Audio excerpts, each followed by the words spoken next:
welcome to our used 2014 Serenity 826BH. We're going to start right in the bumper here. If you just pull that cap off, reach in a little bit, we got your sewer hose here. So once this guy's fully extended, it is about 20 feet long. You can see those two ears there, just take note of those. That's how we'll hook it up to your sewer system. Just storing it in the bumper here just to help keep any sort of stench out of the trailer. All right. Press that cap back into place and that's that. Right here, as well as in each corner of the trailer, you got a stabilizer jack, so you're just gonna run that down to the ground, give it another turn or so just to firm it up, and that'll get rid of any sort of bounce or sway that you can see in the unit right now. Just firm everything up for you. Down a little bit further, we got your sewer cap here, so you're just gonna kind of press in, turn it off. You can pull that right off. You can see it's got the same two ears there that your adapter had. So we'll just press it into place, give it that little turn, and that locks it down. On the left is your gray valve, on the right is your black valve. So your black valve is controlling your black tank, which is filled from your toilet. Typically gonna be your dirtiest water. We'll dump that out first. Once that's done, we'll come to the gray in the front here. And that gray is for your gray tank, which is filled from your sinks and your showers. So typically cleaner water. We'll pull that last, just let that drain out, help keep that hose as clean as possible. So right here, as you pop open that little black part, you can see it's just got that little tongue right down there. We're just gonna line it up with that notch there, press it into place. Eighth turn locks it there, and then that threaded collar in the back there to really lock it down. As we follow that cord back, you can see standard 30 amp end right there. Most campsites are gonna have that. You can plug straight on in and you're good to go, all right? We do also provide you with a 15 amp adapter, so if you're looking to plug in at home to run your fridge or charge your batteries, you got the power to do so. This port right here is for your fridge. It's just a vent, nothing back there for you to worry about. Right here, you've got your cable inlet, so you just take your coax cable, plug it into there, and fire up at your TV location. Right here is just the exterior shower, so you're just gonna pop that open. You can see hot and cold water there, just a little quick connect. So for that hose, we just have it stored right up in this little storage compartment here. So just open that up, you get that finger on the side to hold it open. Then grab your hose, come back here. So you just got that one connection there. You're just gonna push that collar back, press that guy into place, and then you can go lock in, all right? All right. There we go. Locks into place there. And then you get the hose. It's a standard garden hose end. You just fit whatever you want in there. Hot and cold water, and you're good to go. When you're removing it, it's likely to be full of water. So just kind of extend it out fully, and that'll just let it drain itself out. And then we can store it back away. Once we're done with that, we'll just close it back up and lock it back down. Beside that, we've got your city water connection, so just take that cap off, take your water hose, plug it into there, turn on the water, and that'll pressurize the water lines throughout the unit. Down here is your fresh water connection, so you just undo that cap, same water hose into there, turn on the water, and that'll fill up your freshwater tank. The drain for that tank, just right down here, so you get that one little valve right back there, just open it up, and you can see it drains out. Right up here, we just got this little flap there, so of course propane stove, whenever you're using it, is putting off fumes, so you just want to make sure that this flap here is open and the fan inside is turned on, evacuating those fumes. Once we're done, we can just close that flap, bring those travel latches back into place, hold it closed. Okay. So also in the storage compartment here, we've got your water hose, as well as that park adapter I was telling you about, so your cord into there, 15 amp into your household. All right. Back here, we've also got this little jack there for running all of your stabilizers. Right, see it fits right on the end, up and down. Storage compartment does see straight through to the other side. Get a slightly better of an idea of it from the other side though. Right. To the front of the unit, inside this little black box is your battery. So as long as you're plugged in through that short cord in the back or through your 7-pin into your tow vehicle, that battery is charging for you. For your propane cover, you just get these two little knobs there, loosen them off, push them back. You can open it up and you got access to your two valves right there for your propane tanks. Right. So for the video, I'll just pull it right off. So you can see in the back here, you got that little arrow. It's pointing over to this tank right now, letting us know that we're drawing off of this tank. So we'll open that up and that'll be that. Now if this tank were to go empty and everything else shuts off, just flip that arrow over to the other side and you can run off of this tank while you get the other one filled. In the front, you've got the power tongue jack. So retract and extend, as well as a little light in the front there.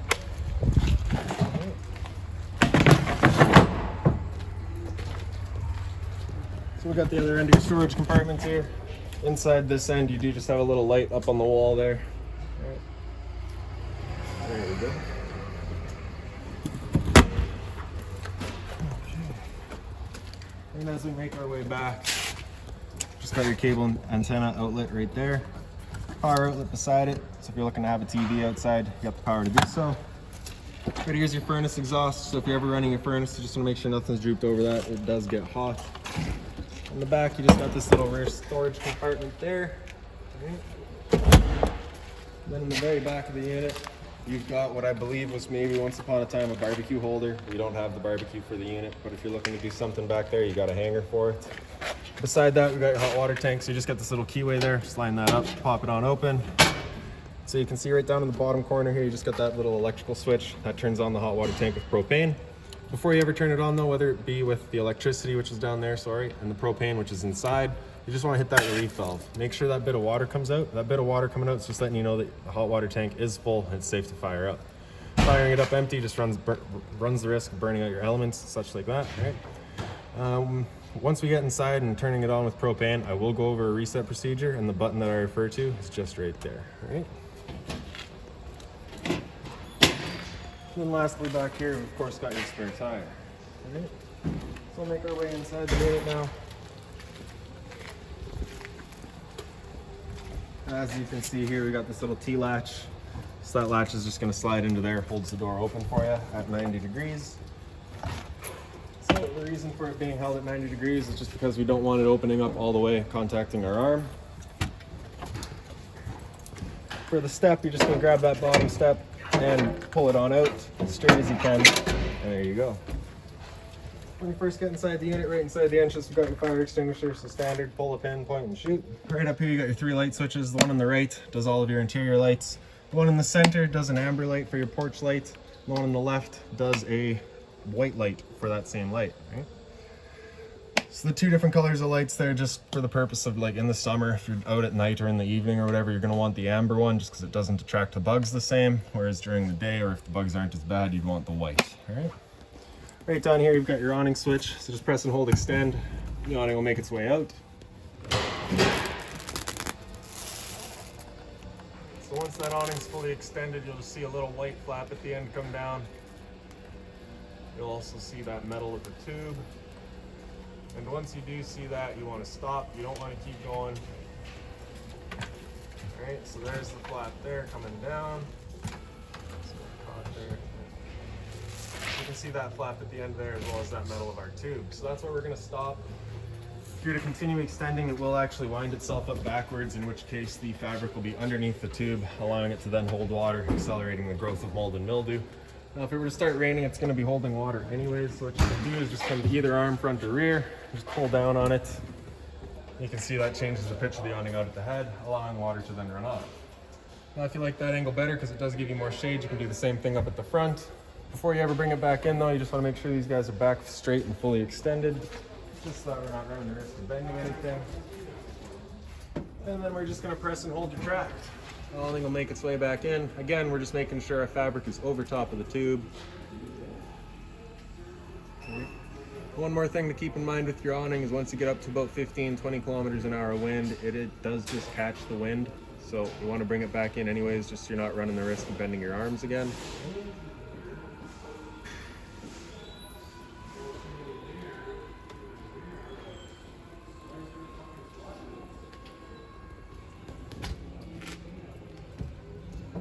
All right, and that's that. So we'll come up into the front bedroom here. So up in here you do have a TV backer on the back wall there. The lights just on their own little switches. So like I said, TV backer back there, antenna outlet for it, as well as a power outlet for it. Get the roof vent up front here, just turn that knob to open it up, and that's that. Power outlet here. Also the little bit of closet space, storage across the top as well. Same thing on the other side. If we pick up the foot of the bed, you get access to that little storage compartment there. So you also have a TV backer here, a 12-volt outlet for it, as well as your cable and satellite outlet for it. A booster for that antenna right there. Just turn that button on, turns on that little light, lets you know the booster's turned on. Those are all your DVD pre-wire hookups to your DVD player, straight up on the wall here. Power outlet right below it, and then just a little bit of storage space. So a couple of things left over from the previous owner. You just got a water regulator here. One thing to definitely try to use when you're running off of that city water connection, just to help keep things more constant. Beside that, we got your AV cables for all of those DVD connections, as well as your DVD player remote. All right. And to the other side of your bedroom, pretty well the exact same thing. You get that power outlet down there, storage across the top, and a little closet space. As for your emergency exit, you're just going to pull that red tab to get rid of the screen, take this handle, open it up, and throw it outside. Right.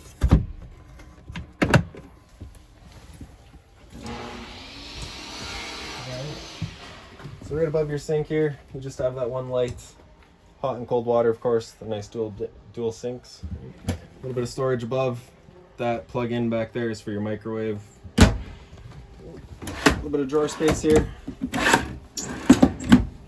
And this here up top is a storage compartment. Be mindful of your drains. Down below is not actually a storage compartment. That is just meant for your hot water, or for your water pump, sorry. You can see you've got the winterization kit set up here already. So you just be closing off that valve to cancel your draw out of the tank. Open up this one to draw from this valve instead, and just have that hose inside of your antifreeze jug and just running everything through all of your taps. Okay. Right here, you got your microwave. It's pretty standard, just like home. Below that is your range hood, so you have a fan there. So that fan is what you want on with that flap outside opened up, so that we're evacuating any fumes from the stove here. As for the stove, it's just got the cover, just the bifold. Flip it back, push it back, and it locks into place there. There we go. And for the stove, just gonna grab a lighter. I like to get rid of this grill here just because it makes life so much easier. Then you can turn it over to light, hit it with a lighter, she fires right up. Alright.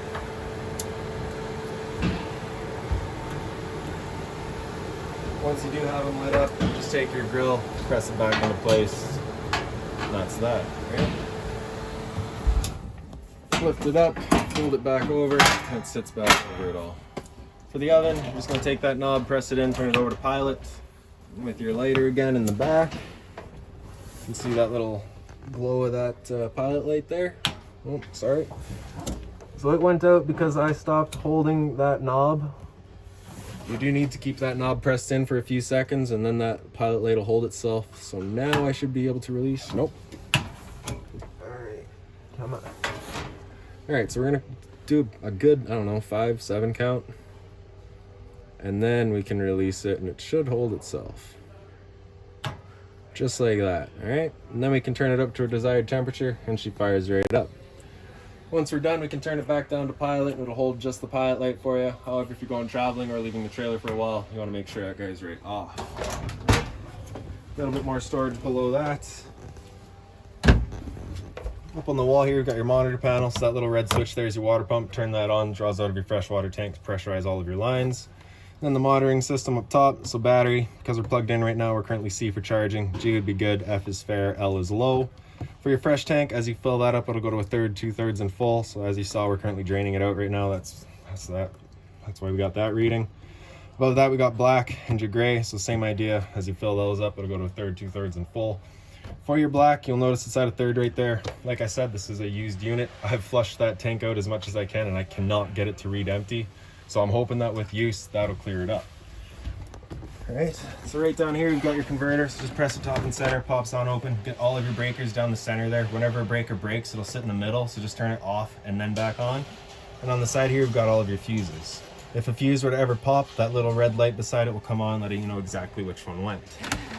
Beside your converter, we've got your LP detector. So propane's heavier than air, it sits on the floor. This guy will detect it and start going off just like your smoke detector.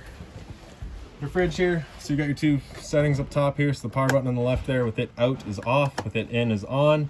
This button on the right there with it in is running on auto, which is first going to use your AC power. And if your AC power to be taken away, it'll automatically switch over to gas.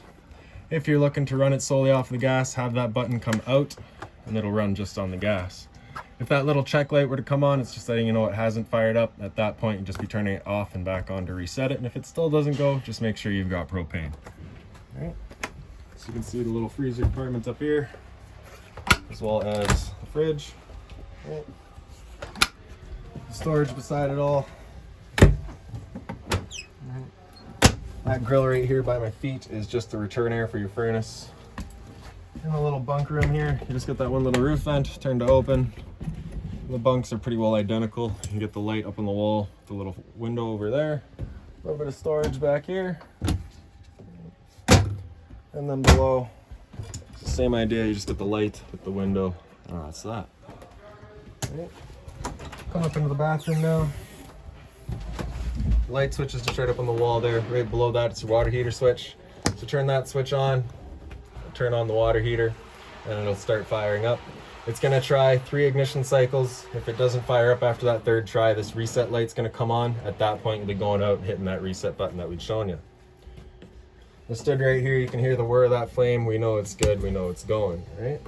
On the wall here, we've got your Gfi Protected Outlets, test on top, reset on the bottom. If you ever have an outlet that doesn't work, that's a good thing to come and check. Your medicine cabinet's here, right? And then of course, hot and cold water at your sink. A little stopper there. A little bit of storage below. Again, just being mindful of your drains that are right there. And then your toilets. The flush is just on the right side here. And the little bidet for it.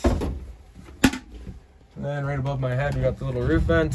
Press that button in the back there, turns on the fan. And then of course the shower with hot and cold water. All right.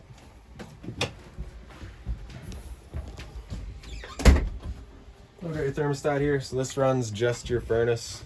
So as you turn it over to the right, you hear a little click, and that's it turned on. Anywhere in the center is just kind of your temperature selection. All the way over to the right is as hot as possible.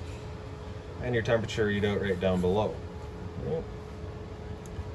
So turn this guy all the way over to the left, you'll hear a click, and that's it turned off. Above that, we got your smoke detector. A little bit of storage above your dinette.